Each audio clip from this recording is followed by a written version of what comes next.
last time something scared you? I guarantee if I keep my Clownbuilt amplifier, it'll scare you. That thing is bad. I have people chase me all over town saying, why did you do that? Don't be scaring me like that with that bad Clownbuilt amplifier. You want to be scary like me and bad, and you want to key on the ducks. Get a Clownbuilt amplifier today. Good evening. Hello, ladies and gentlemen.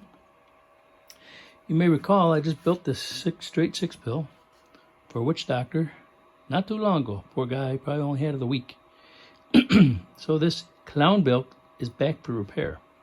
What was the problem, you might ask? King circuit. I changed it. I don't know if you can see this. I beefed it up. It's kind of hard to see. But the king circuit went out. And so I put a new one in there, beefed it up a little bit. The king circuit went out. Poor guy, this thing's working mint. I just keyed it up. But here's what I came up with for a remedy. I put a regulator in it.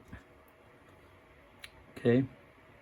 So let me swing this thing around, hook up put this thing on a tripod, and I'll be right back.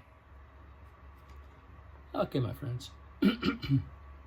What I have here is a nice little cheap 12-volt meter, DC. Okay, we're going to turn this box on.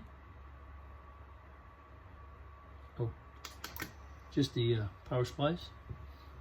Okay, here's what I did. On this side, coming in, what's this thing talking about? Oh, I went too far. On this side of the regulator coming in, 16.5. Hope you can see that. Okay.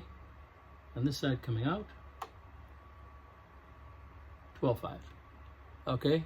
Can you see that? Hopefully. All right. So now 12.5 is now going out.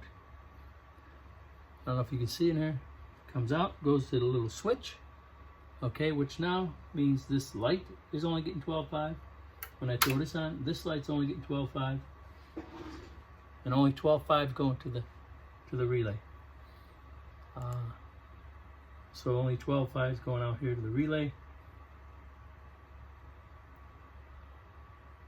He's kind of gonna be my test dummy, to be honest with you. These little things can be expensive. I'm pretty sure I paid about a good 20-25 bucks for that little one. I don't remember. I've had it a long time. For that little relay there, at least 18-20 bucks, I'm sure. But if that's what we have to do on these boxes that we're building 16 volts, it's kind of a nice remedy for everything. This 12 volts to the switch, the little lights, and the relay is a good thing because they're really all only designed for 12 volts. So I think I'm hoping this will eliminate a bunch of problems. He's going to be our guinea pig. But I felt bad for the guy. He only got to run it for like a week. Things working great. He's having fun with it. And the dumb keying circuit stopped working. I assume that's the issue, but I thought that was a pretty cool little remedy. You know? Just start putting them in all our base stations, really, is what we should do. It's just easy, man. Just screwed it to the board. I don't know if you can see it, but I have this screwed to a piece of vanilla turned over, but I've got nylon screws and washers in there, so it doesn't ground out, you know. So it's basically floating and then bolted to the floor. So it's there for life. So that's it. This thing is fixed, my friends. I'm going to pack her up, send her home.